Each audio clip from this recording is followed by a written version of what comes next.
São 4:30 da tarde aqui em Porto Alegre, tempo nublado em Porto Alegre. Não faz frio, hoje não faz frio. A temperatura está em torno de 20 graus aqui na capital do Rio Grande do Sul. Estou falando com vocês nesta sexta-feira, dia 6 de agosto. Quando as coisas entram no mês de agosto, do ponto de vista político, eu sempre acabo me lembrando daquela velha história dos jornalistas e dos políticos que se refere a agosto como os idos de agosto, as grandes crises políticas que aconteceram no decorrer da história no Brasil e no mundo no mês de agosto, né? Foi, por exemplo, no dia 24 de agosto que se suicidou o presidente Getúlio Vargas. Estamos, portanto, nos idos de agosto. O que vai acontecer nesse mês de agosto aqui? Estes primeiros dias aqui não estão indicando nada de bom do ponto de vista político. Há uma crise política de caráter institucional muito grave aí, opondo o poder, o entulho do poder, da cúpula do poder judiciário, que veio da velha política aí, que sobrou integralmente no Supremo Tribunal Federal. Então, uma crise política de caráter institucional opondo essa cúpula do Poder Judiciário, o Supremo Tribunal Federal, e o Poder Executivo, que é o representante da nova política, eleita em 2018, depois das manifestações de rua que levaram milhões e milhões de brasileiros às praças públicas, às ruas, para defender a emergência de uma nova política, capaz de restabelecer os princípios da moralidade e da legalidade, e capaz de recuperar o desenvolvimento econômico sustentado com a geração de emprego e renda.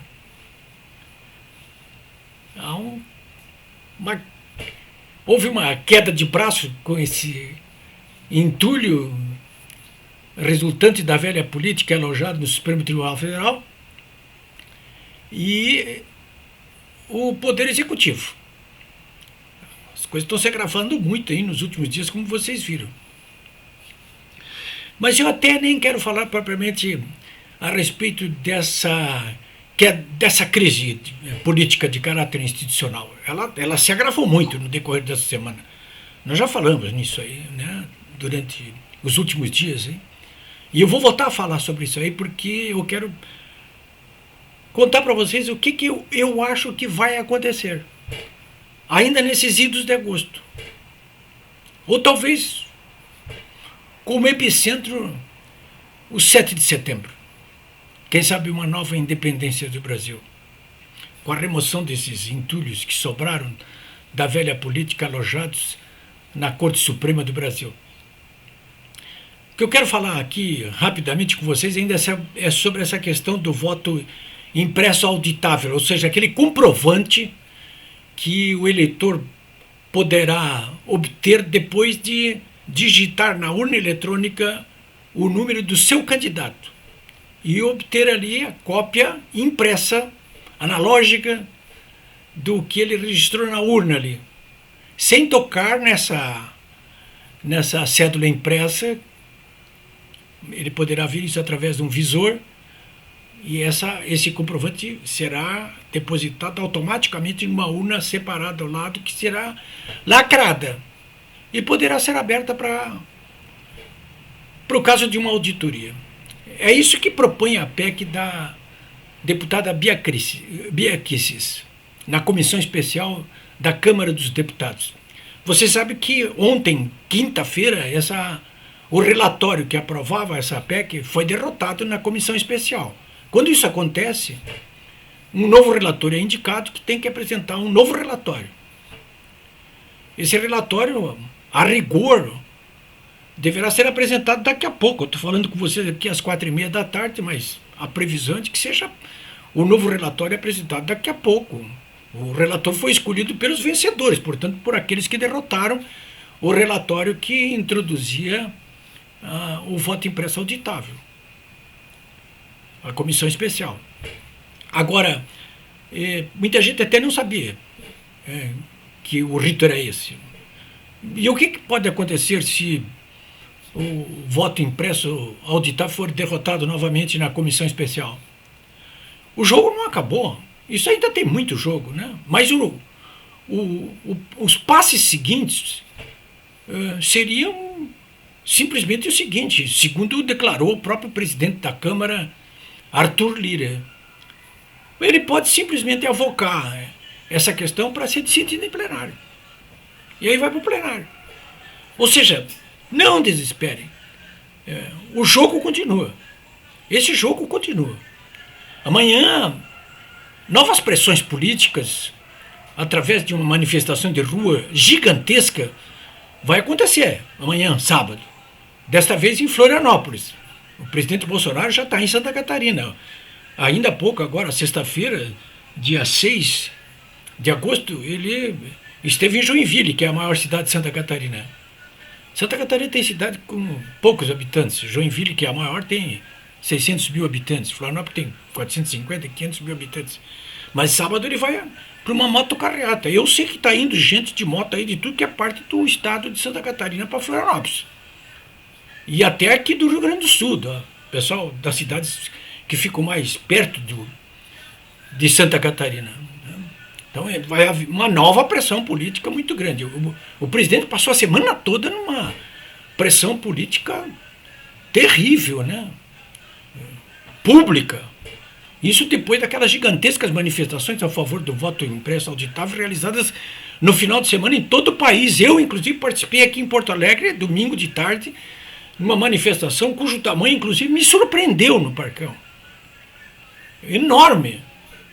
A favor de uma tese até que, olha, não é muito palatável as pessoas entenderem o que é um voto impresso auditável, porque essa gente, o ministro Barroso, por exemplo, essa gente, presidente do Tribunal Superior Eleitoral e seus aliados, inclusive praticamente quase toda a imprensa, tenta confundir a opinião pública no sentido de que o que estamos propondo é a volta ao velho sistema da cédula impressa, quando isso não é verdade.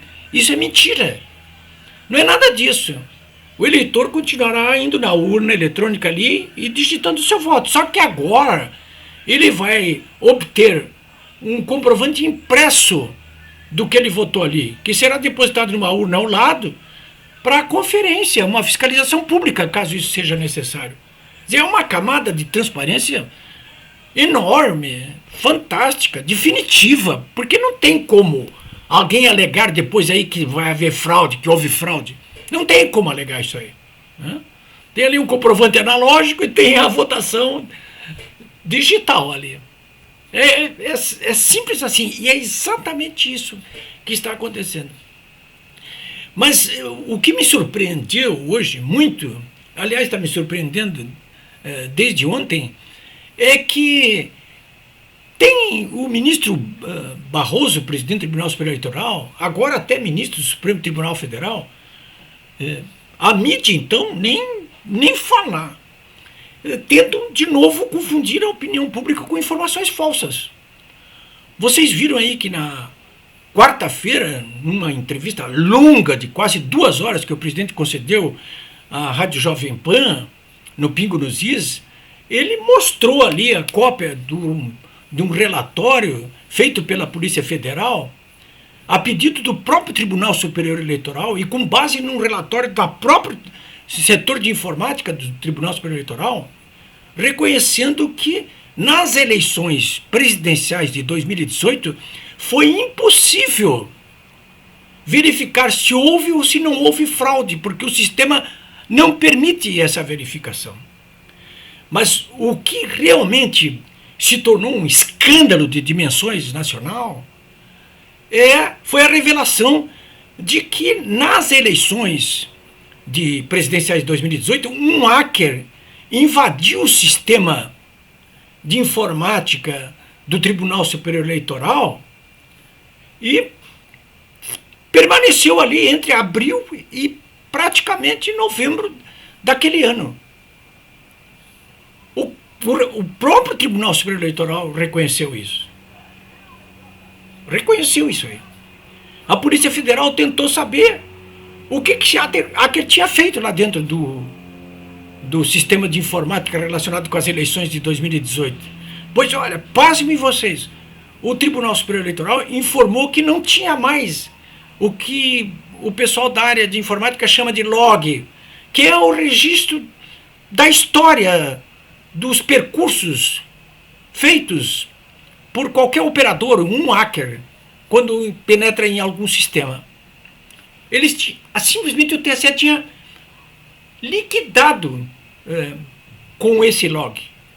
Não tinha mais como verificar nem quem era esse hacker e nem o que ele tinha feito dentro do sistema. Está tudo no relatório, eu publiquei, inclusive, você pode procurar no meu blog, o relatório completo, oficial, está ali. Foi isso que mostrou o Bolsonaro na quarta-feira. Você pode entrar no meu blog, ou pode entrar no Google e verificar, porque tem o relatório agora que estava em segredo de justiça, não está mais. Daí já estão gritando, a oposição tem gente gritando assim, mas quebraram o sigilo judicial. Sim, foi quebrado por uma causa nobre. Porque estão tentando escamotear a verdade do conjunto do povo brasileiro. Então, é isso que está acontecendo. Mas o que o presidente do TSE está dizendo? Hoje eu li, inclusive, uma nota da Associação dos Peritos Criminais da Polícia Federal a respeito desse assunto. A mídia dos grandes veículos de comunicação, ou seus alinhados da imprensa marrom, da internet, logo, com base nesse relatório da Polícia Federal, manchetearam. Peritos da Polícia Federal negam fraude eleitoral em 2018, tentando, portanto, desqualificar o relatório apresentado na quarta-feira pelo presidente Bolsonaro e que eu mesmo publiquei no meu blog. É uma manobra perversa. Eu estou há muito tempo na imprensa para não saber que isso aí é uma... Cá para nós isso é uma sacanagem, né? Isso não se faz. Porque você pensa ali, uma declaração de uma nota como essa da Associação dos Peritos Criminais da Polícia Federal, dizendo que não houve fraude eleitoral, que não foi possível verificar fraude eleitoral, como se as coisas ficassem por aí. Olha, não houve fraude eleitoral. Como não houve fraude eleitoral? Mais adiante, se você for ler essa nota por extenso, está publicada na íntegra no meu blog, polimibraga.com.br, você vai verificar ali que lá no meio da nota eles dizem o seguinte, os peritos criminais: uma nova camada de transparência através de um mecanismo analógico, o voto impresso analógico, seria útil. O fato é que o sistema atual não permite auditagem. É isso que está ali, com todas as letras. Isso precisa ser verificado. Agora, vocês não se surpreendam, não, e não sejam ingênuos. Eu estou aqui para falar a verdade para vocês. Eu não faço outra coisa durante o dia. Eu não estou sendo pago aqui para mentir, nem para sofismar, nem para esconder informações. Né? Eu estou aqui para falar a verdade para vocês. Então eu quero dizer para vocês o seguinte: não se surpreendam com essas manobras que estão sendo feitas por aquele conjunto de forças malévolas que eu chamo de o eixo do mal. Não se surpreendam com esses arreganhos do presidente do Tribunal Superior Eleitoral e dos seus pares, que não querem essa nova camada de transparência, porque querem que as coisas continuem como eram antigamente, utilizando um sistema superado de votação eletrônica, através de equipamentos que já estão na antiga geração. Já estamos na terceira geração, eles ainda estão na primeira geração. Não se surpreendam com isso, não. Como diz o Bolsonaro, eles estão querendo o quê? Eles já soltaram o líder da organização criminosa petista, no caso o Lula da Silva. Resgataram os direitos políticos dele. E agora querem o quê? Confirmar a eleição dele através de uma manipulação dos dados do sistema eletrônica eleitoral? É isso que querem? Olha, muita gente hoje até me escreveu para o meu blog, polibraga.com.br, perguntando o seguinte: mas o TSE seria capaz de fazer uma coisa dessa? Pois bem, eu quero que vocês leiam este livro aqui que acaba de ser lançado. Ó. Sonho Sequestrado, do Marcondes Guadelha. Sonho Sequestrado. Isso aqui ele conta em detalhes de que modo o Tribunal Superior Eleitoral, com a ajuda de alguns juristas conhecidíssimos da Rede Globo, enfim, do eixo do mal daquela época, como em 1989, na primeira eleição depois do regime militar, o TSE cassou a candidatura do Silvio Santos para presidente da República. Ele foi lançado candidato a presidente 3 meses antes da eleição pelo PFL, que hoje é o DEM.